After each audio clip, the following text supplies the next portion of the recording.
Hello students, आज के lecture में हम लेसन नंबर 10 को डिस्कस करेंगे, जिसमें मॉडल्स ऑफ वर्ल्ड इंग्लिश को डिस्कस करेंगे कि दुनिया की जितनी भी इंग्लिशेस हैं या इंग्लिश ज़ुबान है उसके मॉडल्स या नमूने कितने हैं।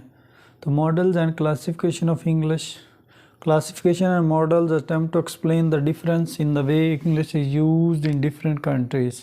कहते हैं जो उसकी क्लासिफिकेशन या उसकी इकसाम है या उसके नमूने हैं वो एक्सप्लेन किए जाते हैं जिनके हिसाब से इंग्लिश डिफरेंट कंट्रीज़ में यूज़ होती है या बोली जाती है। The most common classification, most common कौन कौन सी है? नेटिव लैंग्वेज है, सेकंड लैंग्वेज है या फिर English as a foreign language. तो इनमें से कोई भी मॉडल हो सकता है या क्लासिफिकेशन हो सकती है।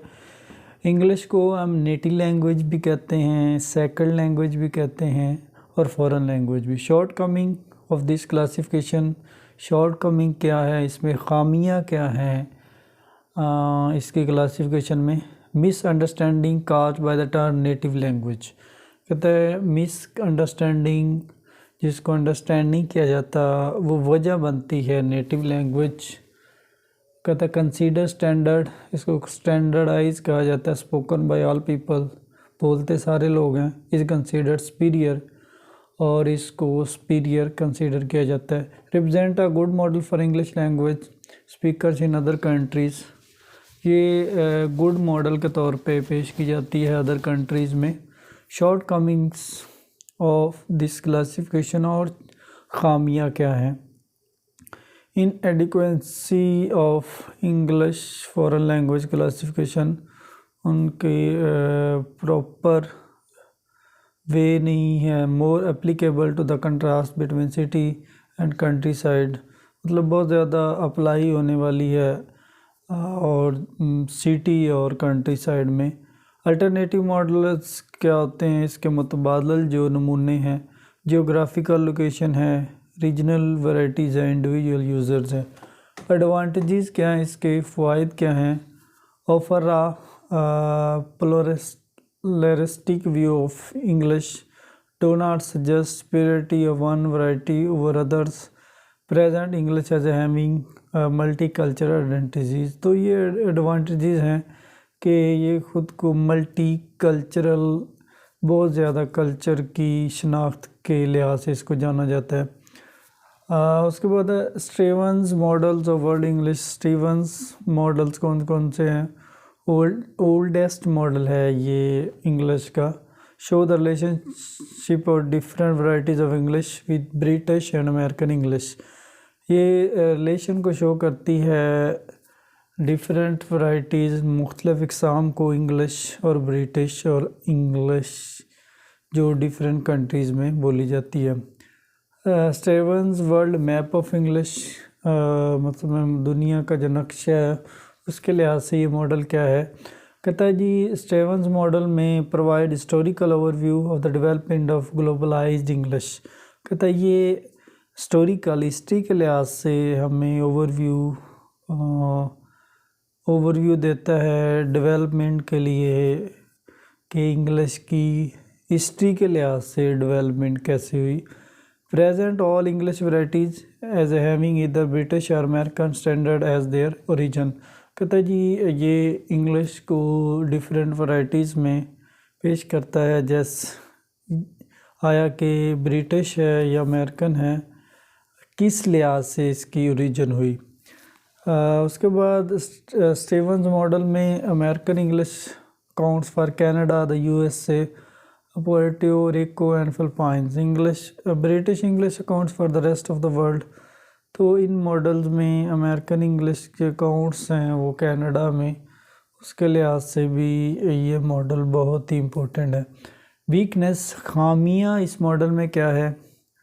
कहते हैं overlooks the varieties that develop through contact with local vernaculars. कहता है जी ओवरलुक, बहुत ज़्यादा वैराइटीज़ को देखा जाता है जिनके डेवलप होने से, जिनकी तरक्की होने से हम लोकल चीज़ों को या लोकल लैंग्वेज को इग्नोर करते हैं। Develop without any direct association with other British और अमेरिकन स्टैंडर्ड। तो ये डायरेक्शन या एसोसिएशन के लिहाज से ब्रिटिश या अमेरिकन स्टैंडर्ड इंग्लिश भी होती है। उसके बाद MC Arthur circle of world English.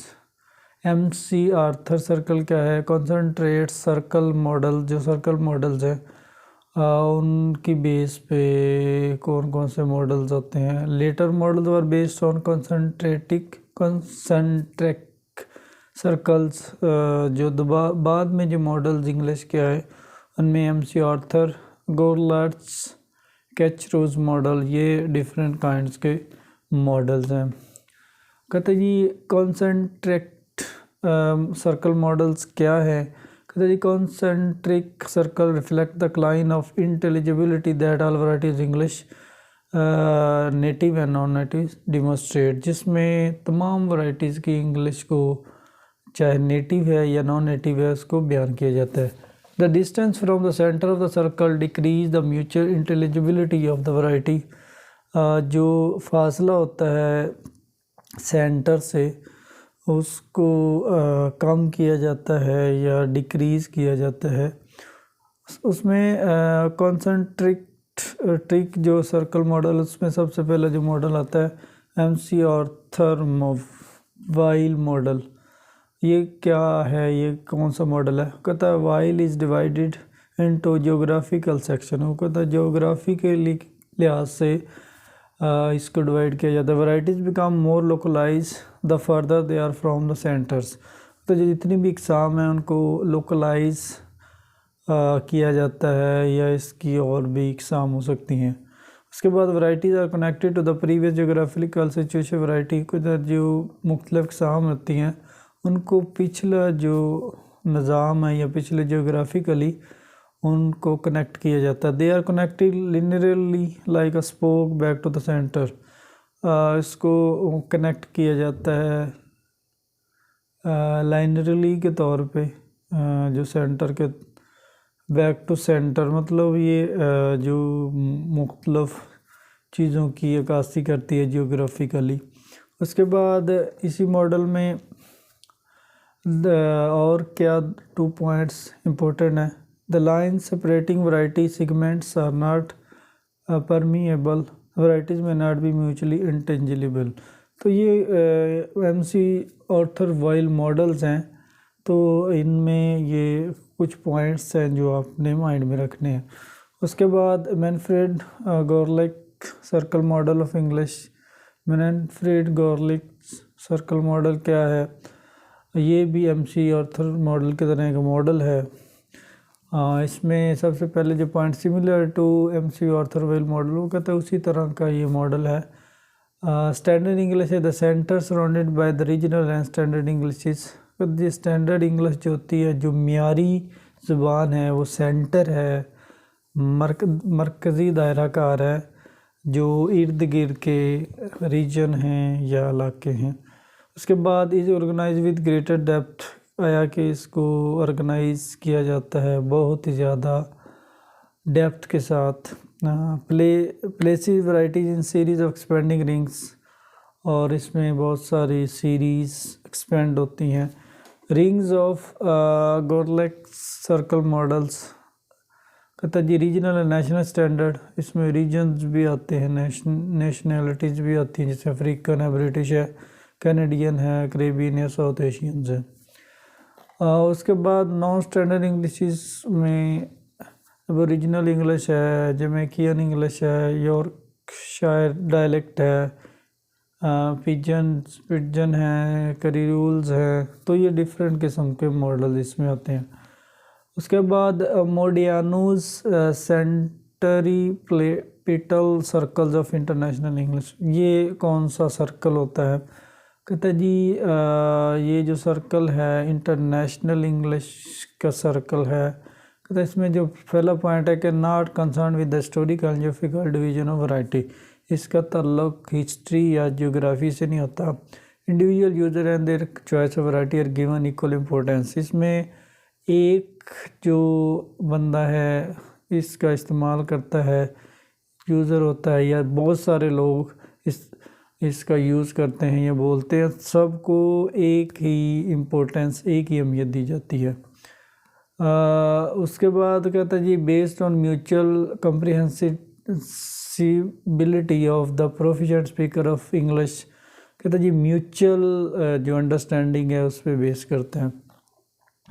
उसके बाद implication of word centripetal, centripetal का मीनिंग क्या है, इम्प्लीकेशन क्या होती है। एडजेक्टिव कहता है जी the adjective centripetal suggest the movement of high proficiency users of English toward the core of the global English speaking population, मतलब जो बहुत ज़्यादा इंग्लिश में प्रोफिशिएंट हैं उनकी तरफ इसका रुझान होता है, या ग्लोबल इंग्लिश स्पीकिंग पॉपुलेशन मतलब पूरे जो ग्लोबल या दुनिया है उसके लिहाज से जो इंग्लिश बोली जाती है उस हवाले से इसमें डिस्कशन होती है।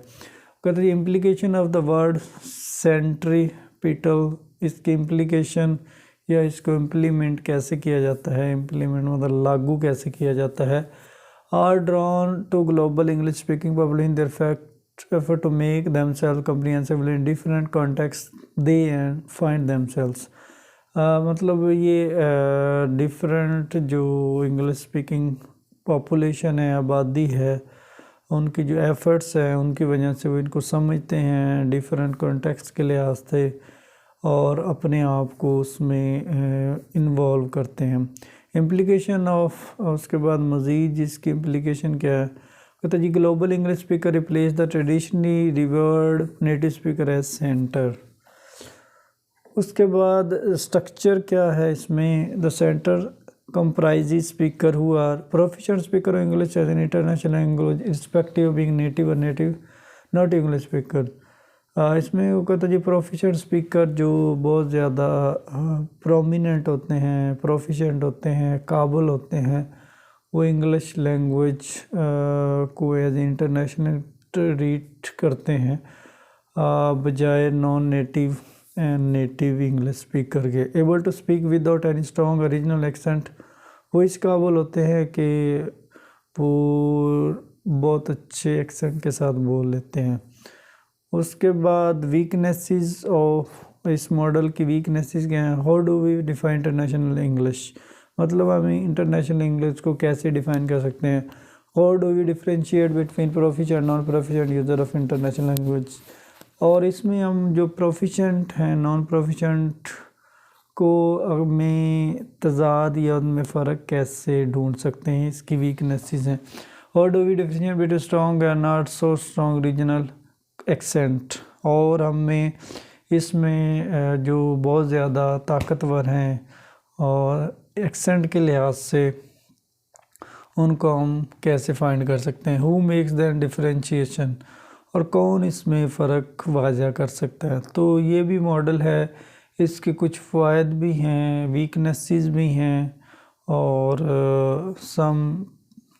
कुछ लेवल तक इसके बहुत ज़्यादा फ़ायदे भी हो सकते हैं।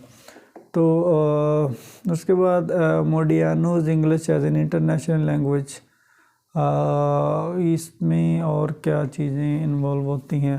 कहते जी based on feature of English common to all varieties of English, इसके जो फीचर या खसूसियात होती हैं कॉमन होती हैं तमाम इकसाम की इंग्लिश में। उसके बाद centre comprise English as inter language consist of core of features, this feature are common to native and competent not native varieties of English. इसमें जो फीचर या खसूसियात होती हैं वो नेटिव या कॉम्पिटेंट जो बहुत महारत रखते हैं वो सब के लिए कॉमन होती हैं, यकसां मुहैया होती हैं। क्रिएट म्यूचुअल कम्प्रिहेंसिबिलिटी, इसकी वजह से लोग आपस में एक दूसरे को समझ सकते हैं।